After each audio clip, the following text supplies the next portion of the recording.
Well, first of all, thank you very much for agreeing to speak to us for this new sort of video series that we're producing called Like the Wind Meets. My first question is, how are you? I'm doing good. Yeah, thanks for inviting. And I'm home in Norway now. Just like it's sun here, which like we haven't had sun like for long, so it's nice to see the sun. And I have a injury, so I'm not really running, but cycling, and I can start to scramble and climb a bit. So yeah, it's good.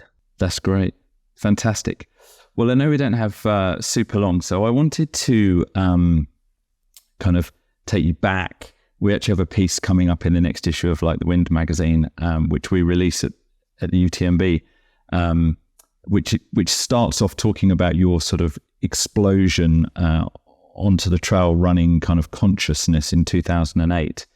And my first question really is how you think things have changed. I mean, how have you seen the trail scene, the sport change since 2008 when you won the UTMB for the first time? Well, it's been changing like drastically. I think like in the early years when I started, like 2000, like 3, 4, 5, like, but even like 2007, 2008, it was still a very niche sport. Like you were saying, okay, I do mountain running or trail running, and nobody knew what was, and it was like, oh yeah, it's this couple of like guys that they go to run in the mountains, and like nobody really like knew what was. And in the races, like you knew kind of everyone, like it was always the same people. It was kind of a small family of runners.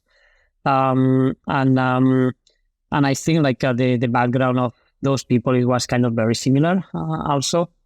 And it's been like crazy evolution. I think especially like 2010, 2009, 10, 11, also probably with the introduction of social media, like sports before they needed like the journals or TV to get exposed, and with social media, and I think also some different factors. I think like a new wave of young runners, and I can think about Kyle Skaggs winning Hard Rock, Anton Kuprika with the victories at Leadville, like his blog, and myself like winning UTMB, and all the video and film productions we did at that time. It really like showed trail running first, like thanks to social media, like we had that exposition that didn't exist before.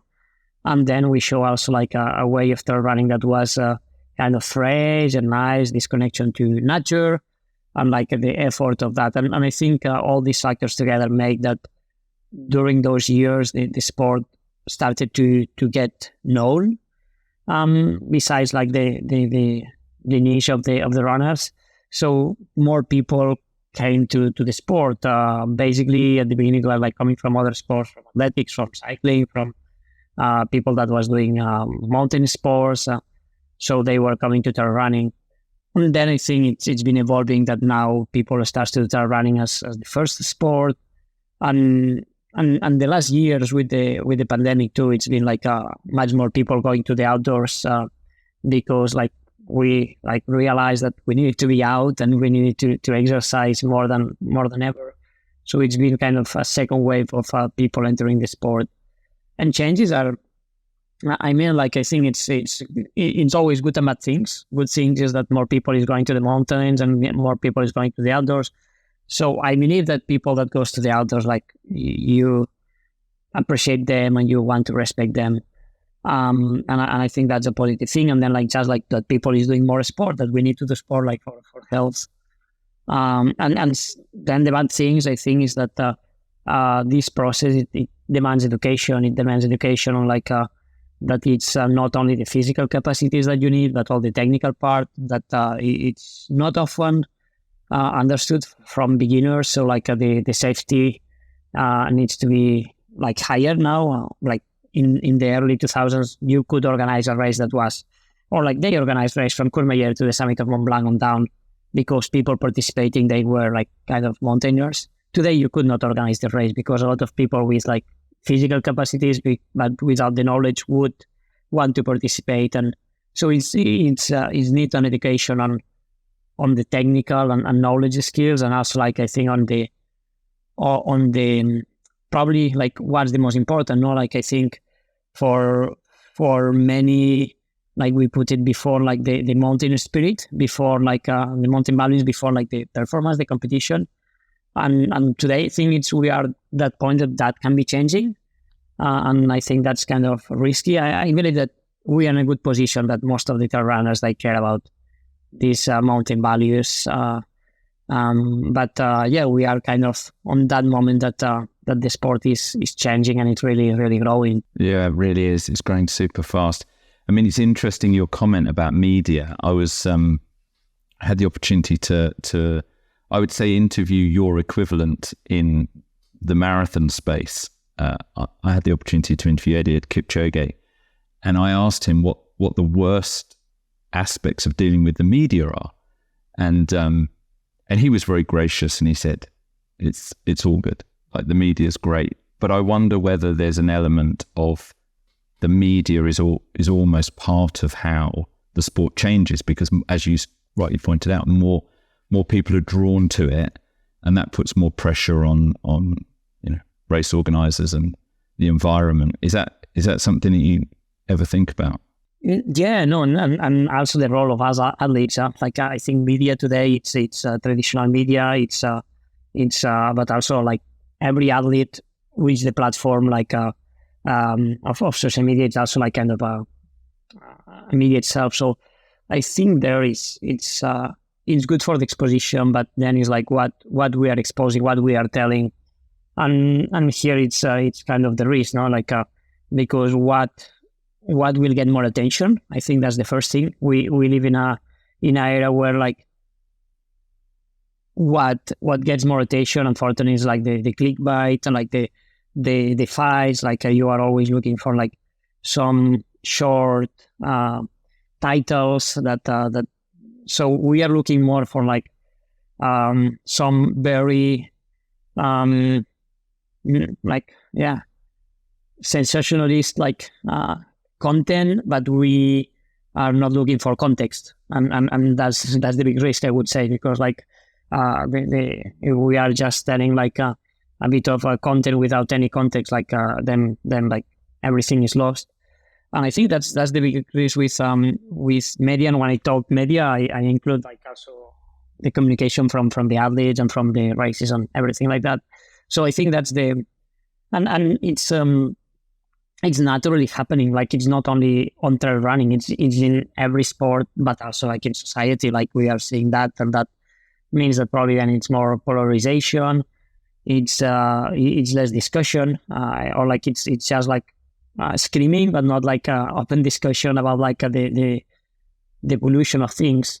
And on a way, like I think, and I believe that trail running is kind of on a good position today. That still like it's evolving, but it's still like very diverse. Not when it comes to runners. Like unfortunately, it's not diverse, the sport. Like when it comes to runners, mostly like men, white men from a high social level economic. That's changing slowly, but I mean it's diverse in terms of races. It's not like all like unifying to one kind of race, like very structured. Like we have the team B, but we also like have like hard ropes and like sky races and other things, and it's not like everything trying to go to the same path. It's happening, for example, more in triathlon, that it's kind of everything like getting very similar. So that's a positive thing. I believe that it's still very diverse in terms of what the runner can like expect depending the race. And also like that, talking with fellow like competitors and with the Pro Trail Running Association, like that we see that some of those values, like when it comes to fair play, when it comes to the environmental protection, the diversity, the accessibility, are put before all the money, like all the economic benefit that athletes or organizers can get from the sport. And before like the performance itself. So that's a great thing. I don't think it's in many sports. but that's something that it really gives me like hope that the sport will continue to be very unique on that sense. Yeah. One, I mean, it's clear to me, at least, that you're not only you're a leader as far as the athletes, the fans are concerned. Everyone looks up to you and what you've achieved, but the athletes also seem to sort of be really interested in what you're doing. So I think one of the areas of what you seem to be passionate about, that I'd love to hear more about, is sustainability. You just mentioned it there. I mean, we are privileged to get to run in some absolutely incredible, beautiful places, and yet our very presence there puts pressure on those places. I'd love to sort of, again, thinking back a little bit in terms of the arc of your career, like how have your feelings about sustainability changed as the sport's changed, and I guess as you've grown and discovered more as an athlete and as a person? Yeah, no, absolutely. And I think it's been changing. We got to have more knowledge. I think basically too, like I grew up in a family that they were like very connected to nature, and since kids, like we were like kind of aware to the importance of like preserving the ecosystems and like all the like the waste management and all these things. But we didn't have like really the knowledge about like climate change and consequences and what were the causes, and about like all the greenhouse gases emissions, and that I think like as athletes, as an athlete, I could see like every day like going to train like the changes in the mountains, like glaciers, ecosystems, like getting higher, pollution, all that. But on a way, like I was also like saying, okay, like I love that, and I want to do my athletics career too, like here. So it's always like kind of finding a balance and some contradictions there. And it get to a point like that I was saying, okay, like I love my lifestyle of racing and doing things, but I understand that at that point, like it's probably my lifestyle. It's going against what I love, that is the mountains too. And there it's this kind of conflict of like wanting to continue doing what you do, and you always can find excuses like, okay, yeah, but that's my job, so I can't like do differently, or like it's how it's done, like everybody is doing the same. And I think it's up to a point like where I had the luxury probably to choose. Like I think that's the first thing, that I had the luxury to choose on, like I was on a good position as an athlete, that I didn't need first to get more sponsors to make a living. So I could choose like which sponsors I could say yes or not, and refuse like some propositions that yeah, of course you can get more money, but they might be like against what you want, or like also like on the race choices that I could be very free on saying, okay, that's the races or the projects I want to do to reduce the traveling. But I understand that's a position that it was a luxury for me because Sure. I had all that. So it's not especially to young athletes to take it. And at that point it was like, okay, how can I use also my voice for that? It's easy to talk on social media and to put more things like there. But what more can be done? And that is where like I started first talking with scientists, because like we need to go to the source, like what's really happening, what are the actions that they can be more impactful to change those trends, and then to try to raise awareness with the background of science, and then like to work for it. I think we don't need to wait to be perfect to start doing things and to start working, and that comes like to work with federation circuits to say, okay, like it shouldn't be the choice of the athletes to do less races, but maybe we should like organize the circuits differently, so like the carbon footprint of racing is smaller, or with organizers like to see like how can we reduce the footprint of the events itself, of the traveling, but also like on the events. With athletes, for doing the same with the industry, like how we can change, like or how we can influence our sponsors, our partners to make them like have a like probably that it goes a lot with the business model that which is very hard to change to if you are a sponsor, but like even if it's small things on materials and on things like that to push the sponsors, and to try to do things like from that. And I think that's what I'm trying to do today. And I think that many other, or like I know that many other athletes are on that position too, like that we want to bypass these contradictions that we have, and we will keep having, like, because like if we are like alive, we have an impact. So like to be aware of those contradictions of our emissions, of our impact, but to try to find solutions, not pointing each other and saying you are doing best or worst or whatever, but just like, okay, like I know my impact, and how can we change like the system, because that's what we need to do, like have a systematic change. So instead of pointing, like try to help others and to ask for help to change our lifestyle. You've obviously got two parallel things happening in your life now. Obviously, still still an athlete, still racing and competing as an athlete, but you've also got this business now that you're involved in, and I'd love to find out a little bit more, because you're sort of really putting your money where your mouth is, aren't you? You're actually, with this business that you're involved in, you're actually living these changes that you're proposing. Brands could follow in order to sort of do the best that they can. Can you tell us a bit about that? Yeah, well, like it's these changes that it's hard to do it, because you need to have the first opportunity, like to do these things, like to have either the resources or the human resources, economic resources, whatever it is, like to start changing, but also like to have the it's a bit of a jump to the darkness, because like it's different, like to have something that is secure and to start something new, like then it's like, okay, it might work, it might not, but I think like at that point is like, okay, like I'm what, I always thought like, okay, how can I invest? What's the best investment I can do?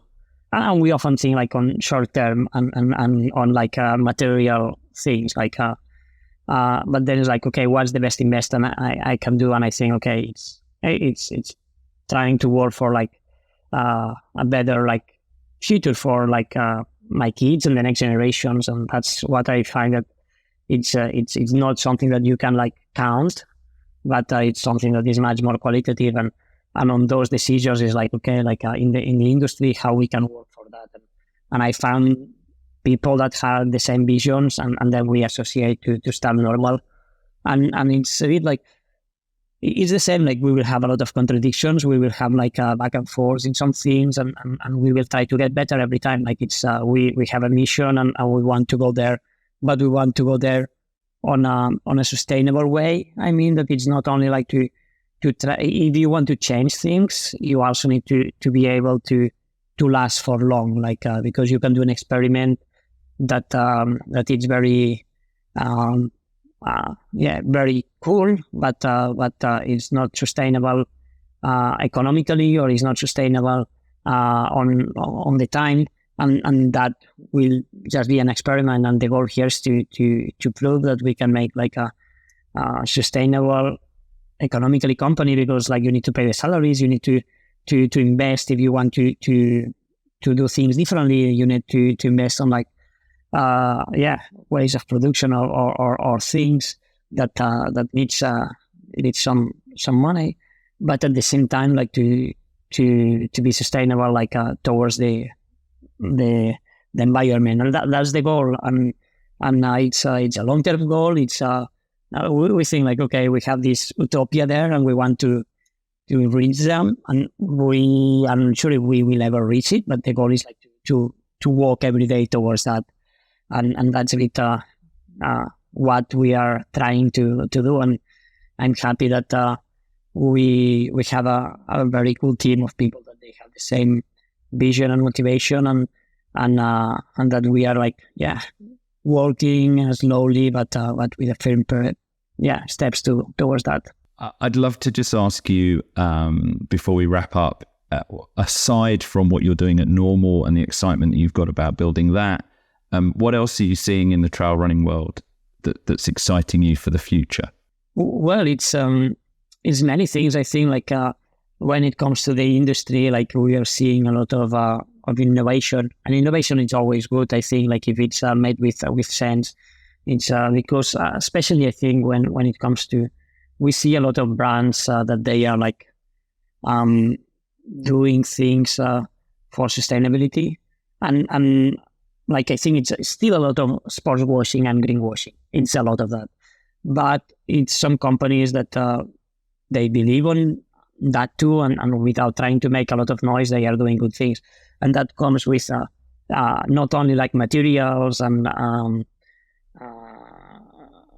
but when it comes to the business models, that is where it's the biggest impact, because you want business models that they are not based on our consumption, and that's very hard to change, because normally companies everywhere it's about our consumption that you get the benefit. So how to change that? And it's some companies that they are doing very good on innovating in business models that they are not based on that, and also in processes we are the collaboration between companies and non-profits and profit companies to work together for processes, and that can be on repairability, recycling, on collaborations for all these things, and that's that really inspiring. And then when it comes to competitions, I think what excites me is that the level it's racing, and I don't think probably the top level it's higher now than 10 years ago, but the difference is that before it was 3-4 guys fighting in the top, and now it's 20 guys fighting in the top. So I think that's super exciting to as a competitor to be there, and seeing this rise of the density of the competitions. And then just when it comes to